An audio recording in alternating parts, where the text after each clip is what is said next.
Hey, welcome back to Mike's Diabetes World.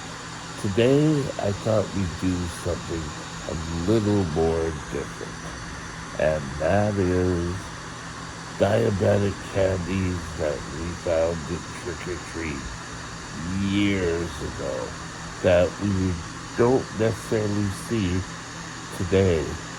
And I thought it would just be a fun. Diabetics were usually here talking about, oh, I can't do this, oh, I can't do that. But I would still have diabetic candy. We used to get them for training. We buy a whole bunch of them and put them on the table for our class to have something sweet to make it through breaks and all that. So, let's go through it. First one was one I haven't seen in years, and I don't know whether it's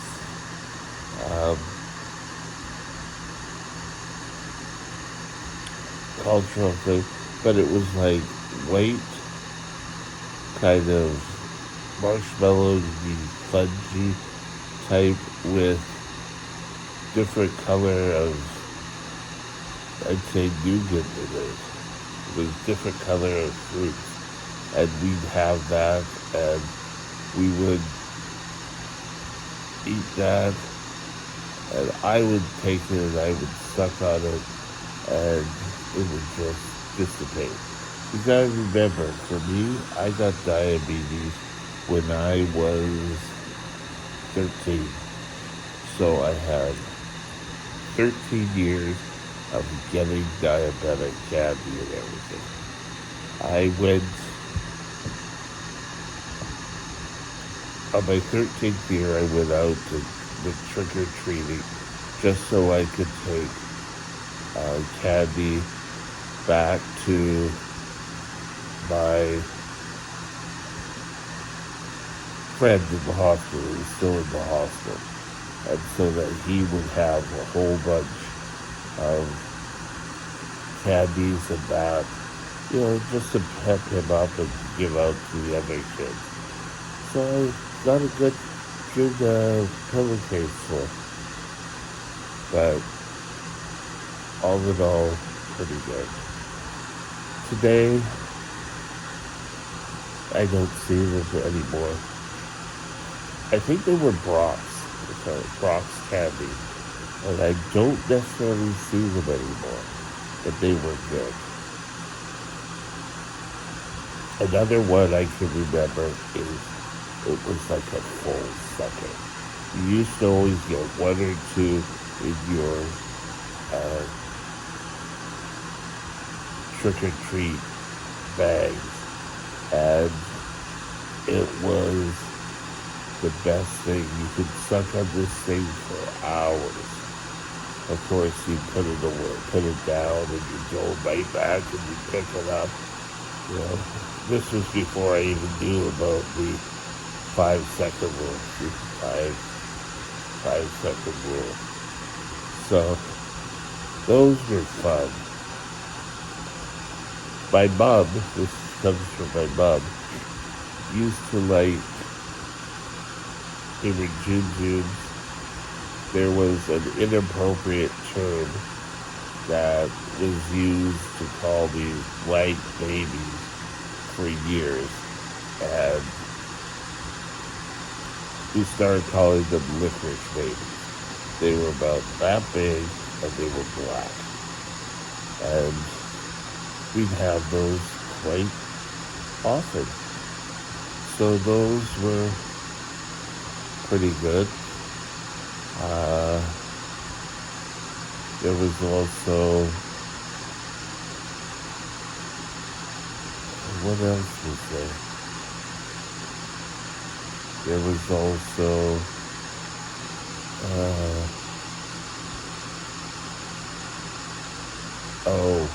the infamous. There would be some in all our trick-or-treating things for years. and that was the wrapped in instinctive um, black and orange wrapping, and it was toffee that it just totally would rip out your teeth. It was that it got stuck in your teeth and it was, all day.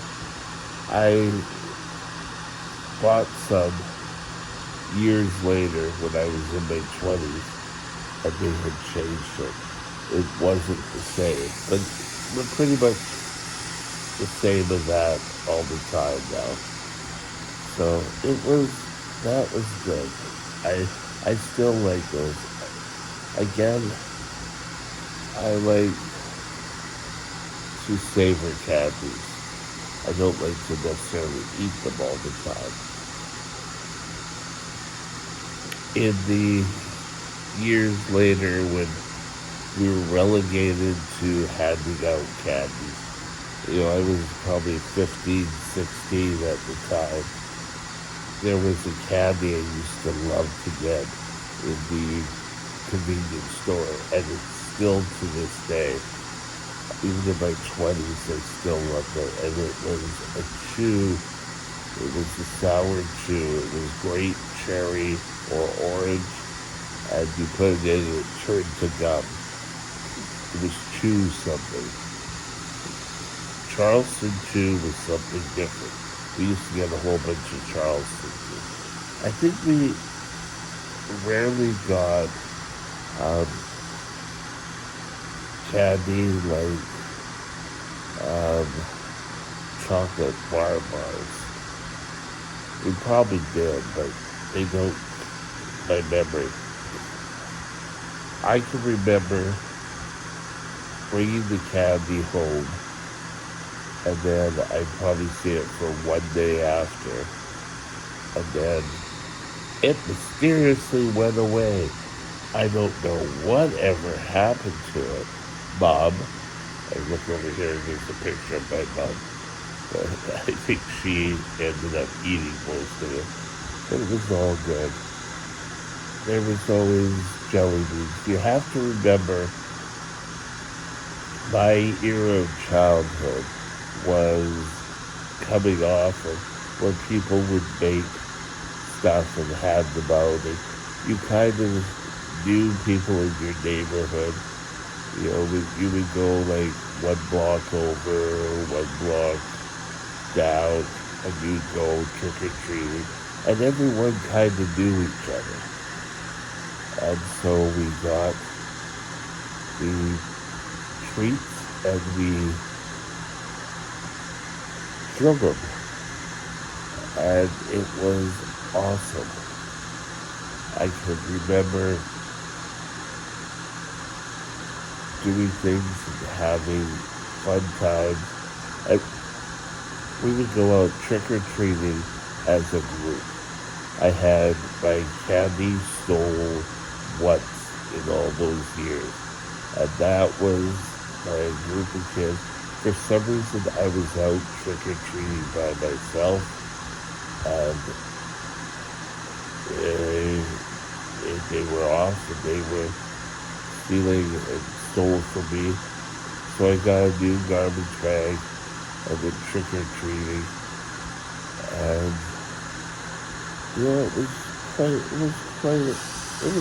it was good times.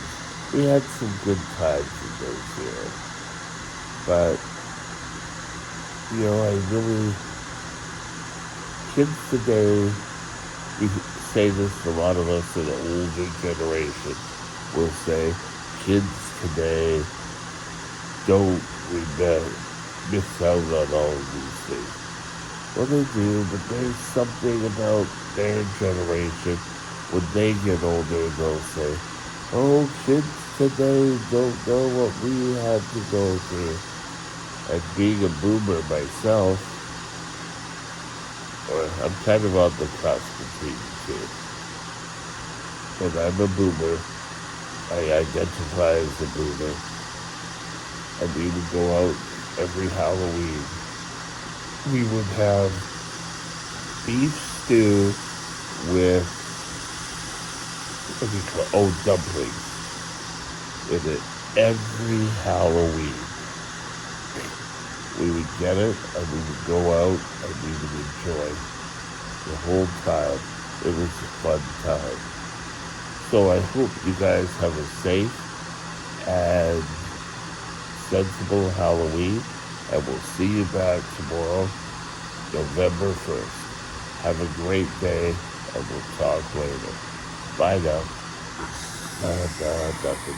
My email address is Mike's Diabetes World at gmail.com. All one line. Drop me